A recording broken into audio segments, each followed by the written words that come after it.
ভাইয়ের লাশ বিক্রি করে সে চাকরি করতে চেয়েছিল, এই জন্য তাকে হত্যা করা হয়েছে। আমার হত্যার ইস্যুটাকে ধামাচাপা দেওয়া হবে এই একটা কারণে। এইটাকে ইস্যু করে আমার বিরুদ্ধে সোশ্যাল মিডিয়ায় ক্যাম্পিং করা হচ্ছে।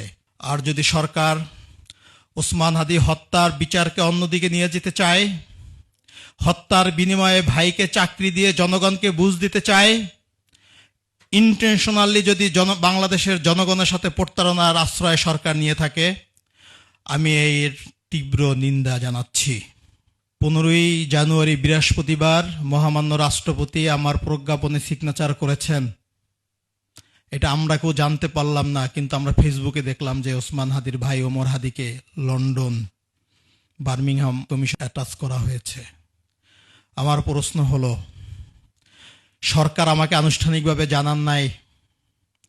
ফরেন মিনিস্ট্রি থেকে আমাকে ফোন দেওয়া হয়েছিল যে ভাই রবিবার অথবা সোমবার একটু আইসেন, আপনাকে চায়ের দাওয়াত।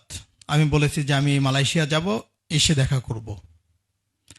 কালকে বিকাল থেকে পুরো ফেসবুক সোশ্যাল মিডিয়া এক ধরনের তোলপাড় চলতেছে। ঠিক ওসমান হাদিকে হত্যার আগে বাংলাদেশ বিরোধী অ্যাক্টিভিস্টরা যেরকম ওসমান হাদিকে হত্যাযোগ্য করার জন্য ওর বিরুদ্ধে ক্যাম্পিং শুরু করেছে, আমি ঠিক তাই দেখতে পাচ্ছি। আমাকে হত্যাযোগ্য করে তোলার জন্য এইটাকে ইস্যু করে আমার বিরুদ্ধে সোশ্যাল মিডিয়ায় ক্যাম্পিং করা হচ্ছে। এর মানে হচ্ছে আমি যদি কালকে ঢাকায় ফিরি, আমাকে হত্যা করা হয়, তাহলে বলা হবে ভাইয়ের লাশ বিক্রি করে সে চাকরি করতে চেয়েছিল, এই জন্য তাকে হত্যা করা হয়েছে। আমার হত্যার ইস্যুটাকে ধামাচাপা দেওয়া হবে এই একটা কারণে। সরকার যদি আমার নিরাপত্তার কথা চিন্তা করে আমাকে লন্ডনে পাঠানোর ব্যবস্থা করে, এই সৎ উদ্দেশ্য থেকেই যদি প্রজ্ঞাপন জারি করা হয়, আমি সরকারকে ধন্যবাদ জানাই।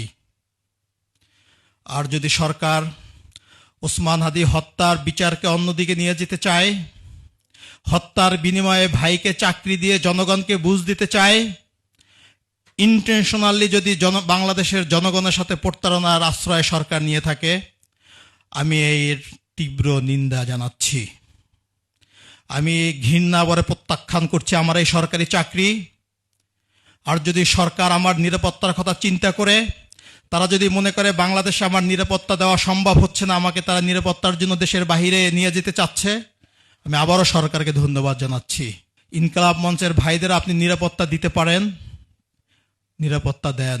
আর যদি নিরাপত্তা দিতে না পারেন, এটা আমি আমার ব্যক্তিগত আহ্বান জানাচ্ছি। ওসমান হাদির সন্তান, আমাদের 3 ভাইয়ের একটাই ছেলে।